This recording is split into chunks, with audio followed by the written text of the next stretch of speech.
Assalamualaikum warahmatullahi wabarakatuh. Kali ini Guru IPA kembali hadir untuk membahas soal-soal tentang reproduksi dalam rangka persiapan PAS. Tapi sebelum kita mulai, jangan lupa di like, comment, and subscribe karena Guru IPA belajar IPA jadi lebih gampang.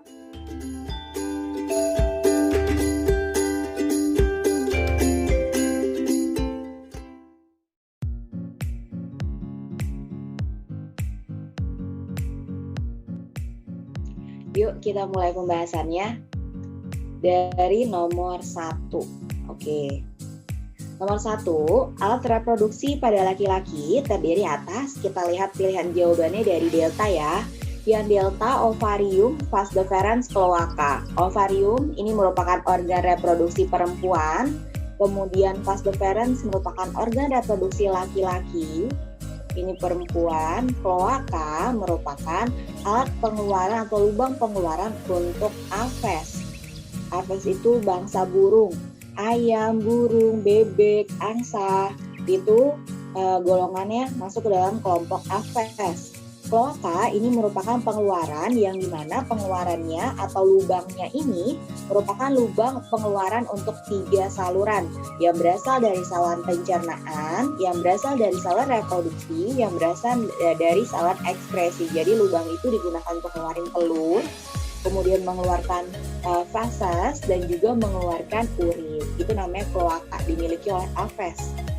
Yang C, ovarium, oviduk, vagina. Tiga-tiganya ini merupakan organ reproduksi pada perempuan. B, testis, vas deferens, cloaca. Di sini ada cloaca ya. Untuk testis dan vas deferensnya merupakan organ reproduksi laki-laki. Kemudian cloacanya untuk lubang pengeluaran aves. Berarti jawabannya adalah alfa. Testis, vas deferens, penis. Tiga-tiganya merupakan alat reproduksi pada laki-laki. Nomor 2, perhatikan nama-nama organ berikut yang termasuk ke dalam organ reproduksi perempuan. Nah, kita lihat satu-satu. Dari nomor 1, itu adalah testis, organ reproduksi laki-laki. Nomor 2, uterus. Uterus merupakan nama lain dari rahim. Ini merupakan organ reproduksi perempuan. Kemudian nomor 3, epididymis. Ini tempat pematangan sperma yang dimiliki oleh laki-laki. Kemudian ovarium. Nomor 4, ini merupakan organ reproduksi perempuan. Vas deferens, saluran sperma, sudah jelas berarti dimiliki oleh laki-laki. Dan yang keenam, oviduk, merupakan organ reproduksi perempuan. Jadi jawabannya adalah 2, 4, dan 6. 2, 4, dan 6 jawabannya C. Kita lanjut ya, nomor 3. Nomor 3 di sini yang ditanya adalah urutan sperma keluar dari dalam tubuh. Nah, ketika sperma mau keluar dari dalam tubuh, maka pasti pertama kali dia keluar dari bagian di mana tempat dia diproduksi. Nah, tempat diproduksinya sperma itu ada pada testis. Jadi pilihan A, B, C, D itu semuanya testis ya, diawali dengan testis.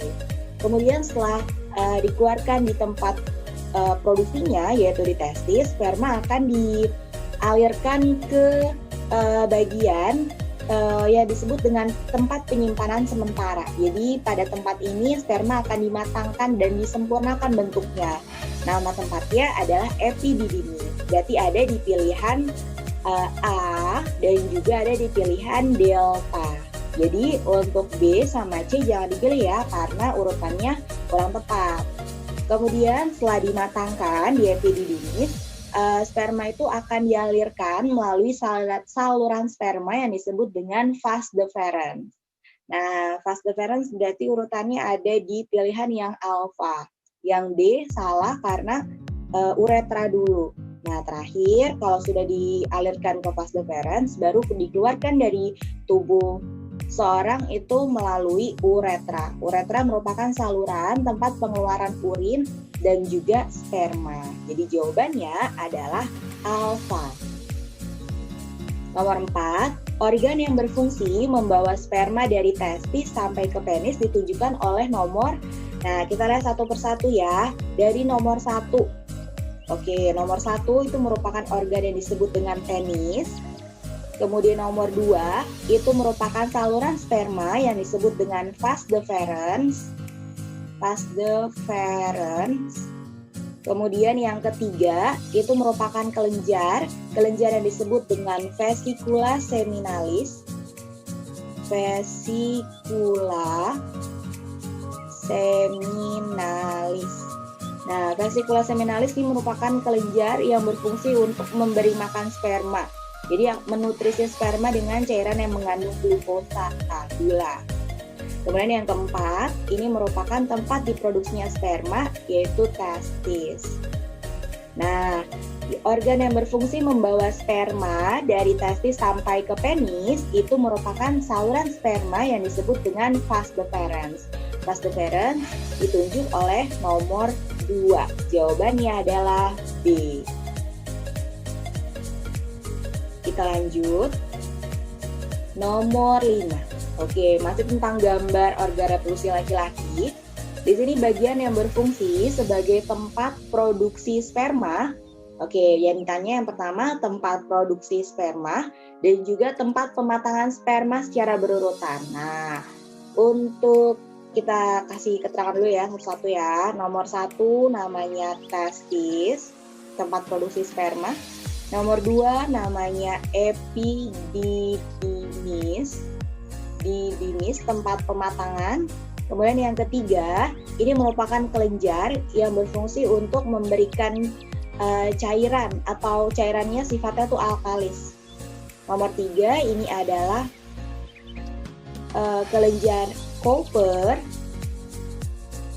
Kemudian yang keempat, ini merupakan kelenjar prostat. Dan yang kelima, ini merupakan kelenjar vesicula seminalis.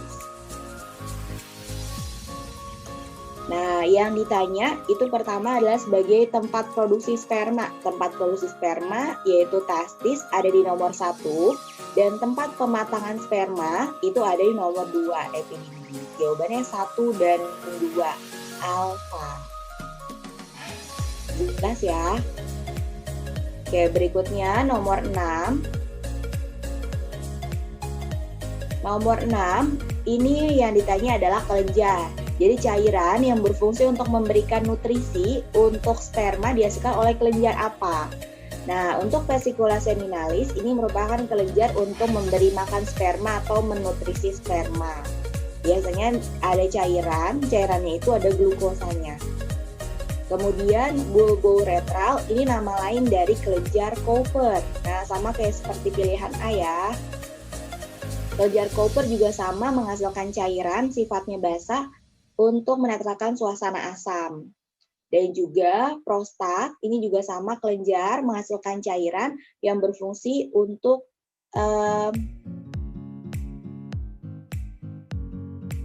membersihkan cairan yang ada di uretra.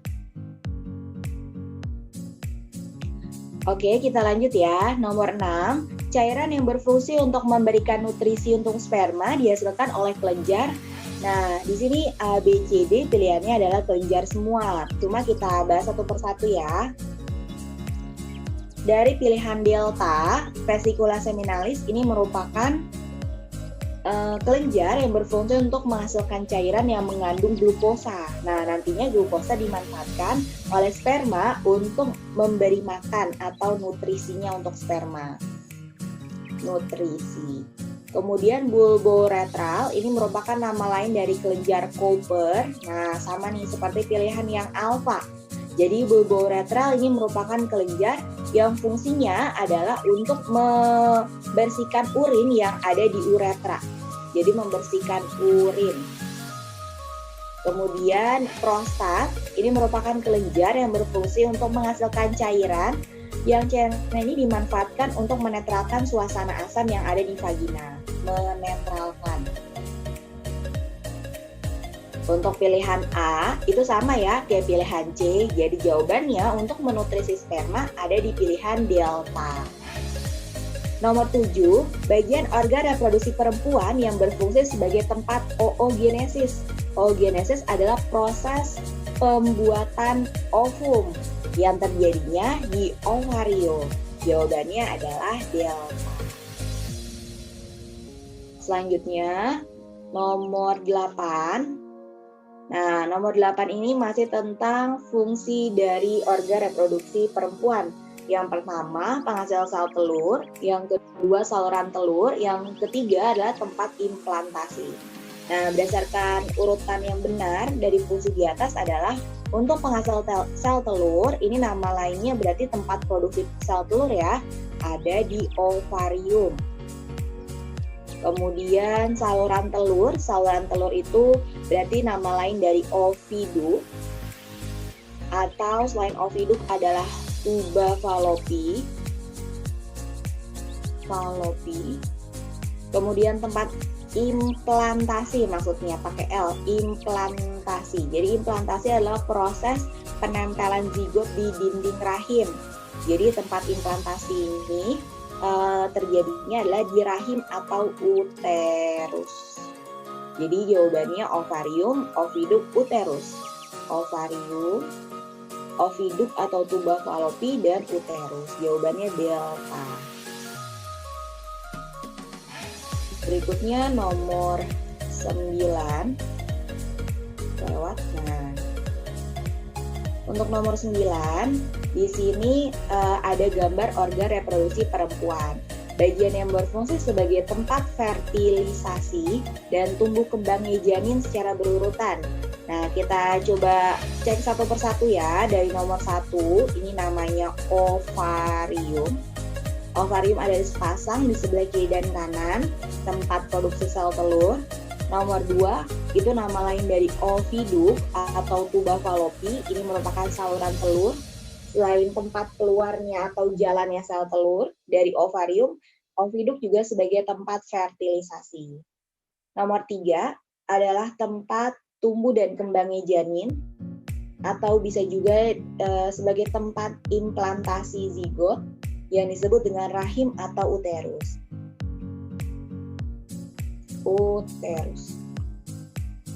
Nomor 4, cervix atau leher rahim.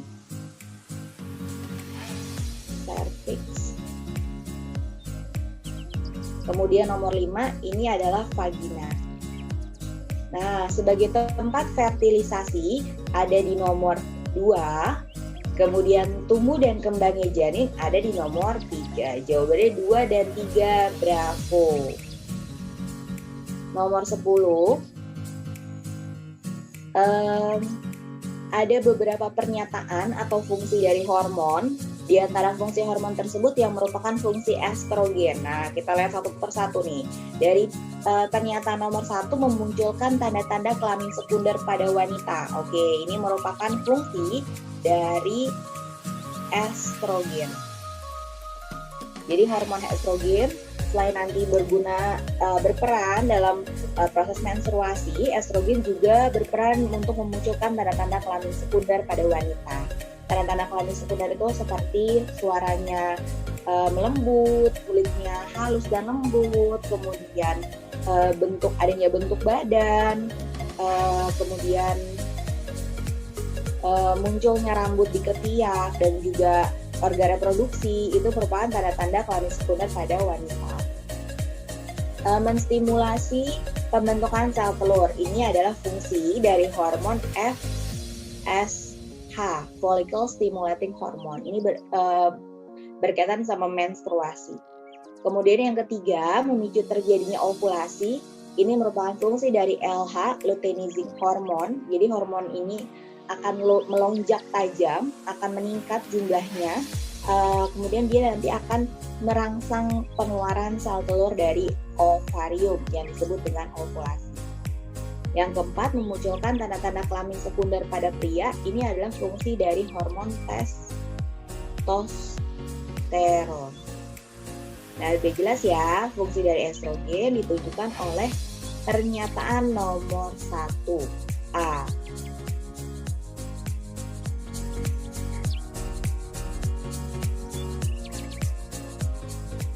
Oke, kita lanjut ya. Untuk soal nomor 11, di sini proses pelepasan ovum dari ovarium. Nah, tadi sempat kita bahas di mana kalau proses pelepasan ovum atau proses pengeluaran ovum dari ovarium, peristiwanya namanya ovulasi. Nomor 12, perhatikan proses spermatogenesis berikut. spermatogenesis adalah proses pembentukan sperma yang terjadi di testis. Urutan peristiwa spermatogenesis adalah yang pertama dimulai dari spermatogonium. Nih, nomor 4. Ini yang pertama. A, B, C, D semuanya oleh nomor 4 ya. Kemudian dari spermatogonium membentuk spermatosit primer. Nah, ini yang kedua. Nomor 1, habis 4, 1, udah jelas nih di sini. Kemudian ada spermatosit primer ke spermatosit sekunder. Setelah spermatosit sekunder, nantinya akan membentuk spermatid. Dan yang terakhir adalah sperma atau spermatozoa. Jawabannya adalah alfa. Soal nomor 13.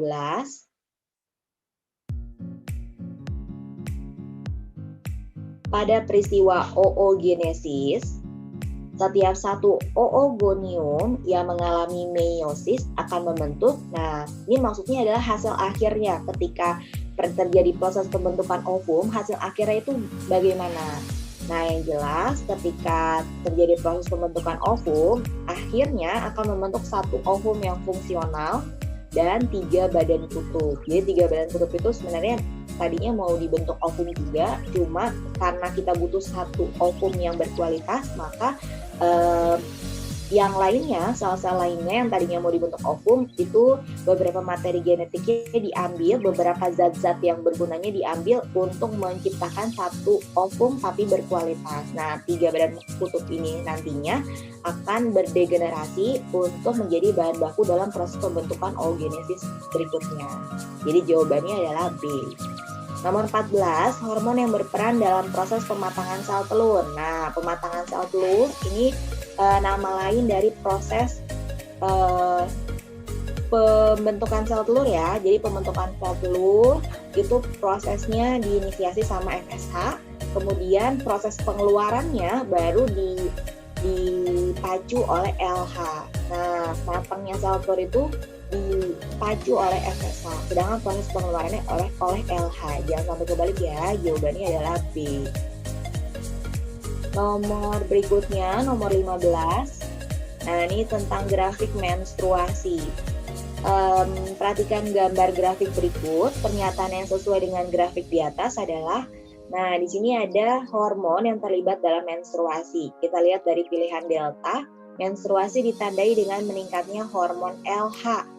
Menstruasi ditandai dengan meningkatnya hormon LH. Di sini menstruasi itu ada di sini, day 1, sama di ujung sini, hari ke-28 itu menstruasinya. Sedangkan kalau ditandai dengan meningkatnya LH ini sebenarnya bukan menunjukkan menstruasi, tapi menunjukkan ovulasi. Jadi yang delta salah. Yang C, pasca ovulasi ditandai dengan meningkatnya FSH. Pasca ovulasi, berarti kan ini ovulasi. Setelah ovulasi kan di sini kan. Nah, katanya ditandai dengan meningkatnya FSH. Salah. Di sini tulisannya adalah meningkatnya progesteron. Saat ovulasi, hormon progesteron meningkat. Saat ovulasi yang meningkat adalah hormon LH. Progesteronnya masih rendah di sini tuh. Salah. Ovulasi berlangsung di sekitar hari ke-14. Nih, udah jelas ya. Day 14, ovulation. Jadi jawabannya adalah alpha. Nomor 16. Perhatikan gambar berikut. Bagian yang lurus saat terjadi menstruasi adalah luruhnya darah dari dinding rahim akibat sel telur yang tidak dibuahi. Berarti yang luruh dari dinding rahim. Ini kan rahim nih. Nah, dindingnya mana aja? Dari sini ke sini, ke sini. Nah, berarti ada di K sama ada di N. K dan N jawabannya adalah alpha. Berikutnya nomor 17. Perhatikan gambar berikut. Gambar tersebut menunjukkan peristiwa di sini ada sperma, kemudian di sini sel telurnya. Ini adalah peristiwa fertilisasi, pertemuan antara sperma dengan ovum. Nomor 18. Nah, ini tentang pembuahan nih. Pembuahan antara sel sperma dengan sel telur menghasilkan, nah hasil dari proses fertilisasi adalah menghasilkan zigot. Yang nantinya zigot ini akan tumbuh dan berkembang menjadi embrio. Kemudian embrio ketika sudah mirip dengan manusia, dengan bentuk manusia, tangan, kaki, wajahnya sudah mirip, maka dikatakan janin. Gitu ya. Nah, kemudian nomor 19, bagian ditunjuk oleh huruf X, Y, dan Z berturut-turut adalah, nah di sini yang X ini merupakan plasenta. Jadi plasenta ini merupakan penghubung antara darah dari ibu sama darah dari janin. Jadi terjadi pertukaran oksigen, pertukaran sari-sari makanan terjadinya di plasenta. Yang Y ini adalah tali pusat atau tali pusar. Kenapa dikatakan tali pusar? Karena nanti kan ketika si tali pusarnya ini dipotong nanti akan jadi pusar atau udel ya. Nah, tali pusar ini kayak salurannya gitu, penghubung antara si plasenta sama si janinnya. Jadi biar janinnya bisa bergerak dengan bebas, maka dikasih tali gitu. Kemudian yang Z ini merupakan rongga amnion yang di dalamnya ada cairan amnionnya. Amnion itu adalah ketuban.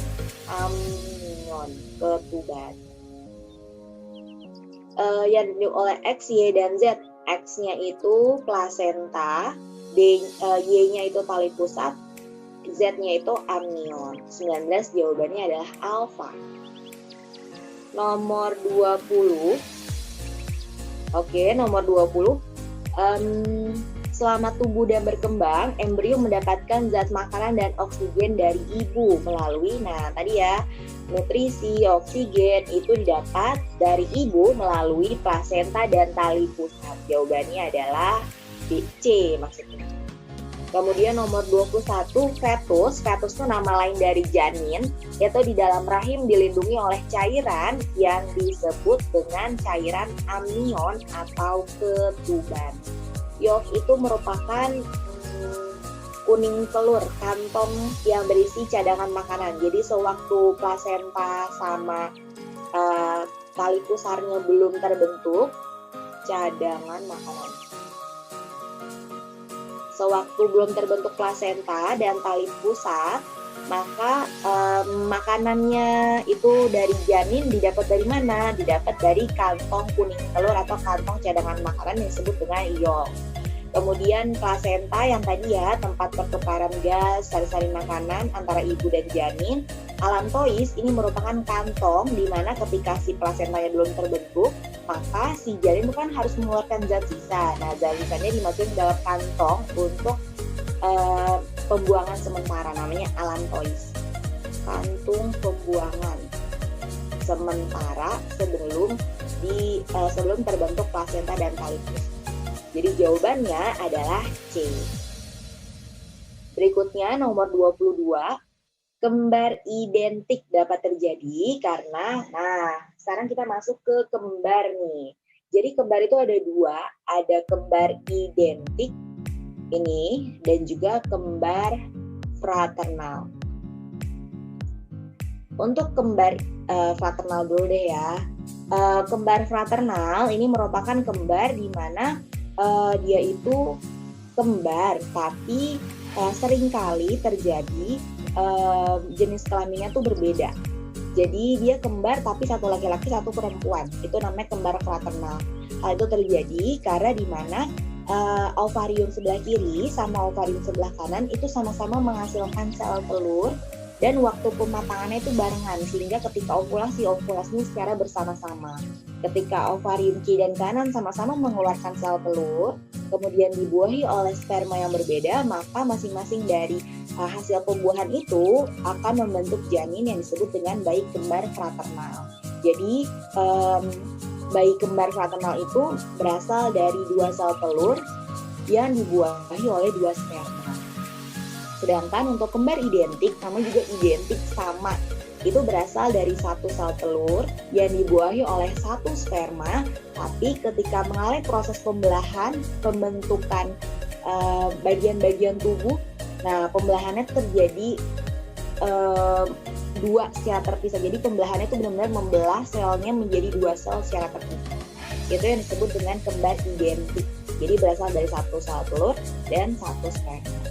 Jadi di sini kembar identik dapat terjadi karena satu sel telur dibuahi oleh satu sperma, kemudian mengalami pembelahan menjadi dua sel terpisah. Jawabannya adalah B. Berikutnya nomor 23.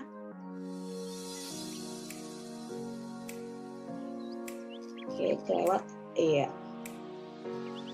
Nomor 23. Perhatikan gejala-gejala yang diderita oleh seorang berikut ini. Di sini gejala di atas menunjukkan seorang menderita penyakit apa. Di sini katanya rasa nyeri dan panas ketika buang air kecil, keluarnya nanah dari saluran kemih, dan juga penyakit menular seksual yang disebabkan oleh bakteri Neisseria gonorrhoeae. Nah, udah jelas banget nih Neisseria gonorrhoeae. Berarti ini adalah penyebab dari penyakit gonorea. Gonorea itu penyakit menular seksual ya. Kemudian kalau sifilis itu disebut juga raja singa, disebabkan oleh bakteri juga namanya Treponema pallidum. Tadi gonorea itu nama lainnya adalah kencing nanah, sedangkan sifilis itu raja singa. Kemudian kalau kanker cervix disebabkan oleh virus namanya HPV, Human Papilloma Virus, HPV. Kemudian herpes genitalis disebabkan oleh virus herpes simplex. Oke, kita lanjut. Nomor 24. Perhatikan pernyataan berikut. Penyakit yang disebabkan oleh bakteri. Nah, 1, 2, 3, 4. Nomor 1 herpes itu virus, kita tandain V. AIDS itu disebabkan oleh virus HIV, Human Immunodeficiency Virus. Gonorea tadi bakteri. Kemudian sifilis itu bakteri. Berarti yang disebabkan oleh bakteri adalah nomor 3 dan 4. Jawabannya adalah C. Terakhir, nomor 25. Oke. Nama penyakit dan penyebab penyakit reproduksi berikut yang ditandai dengan keluarnya lendir berwarna putih seperti susu pada vagina. Nah, lendir warna putih itu namanya juga lendir warna putih. Berarti itu yang disebut dengan keputihan. Nah, istilah atau penyebutan penyakit keputihan itu adalah candidiasis. Karena apa? Karena kenapa namanya candidiasis? Karena penyebabnya adalah jamur Candida albicans. Jawabannya adalah C. Selesai. Alhamdulillah kita udah bahas 25 soal tentang reproduksi manusia sebagai langkah persiapan PAS. Mudah-mudahan semakin paham ya dengan materi ini. Jangan lupa di like, comment, and subscribe karena guru IPA belajar IPA jadi lebih gampang.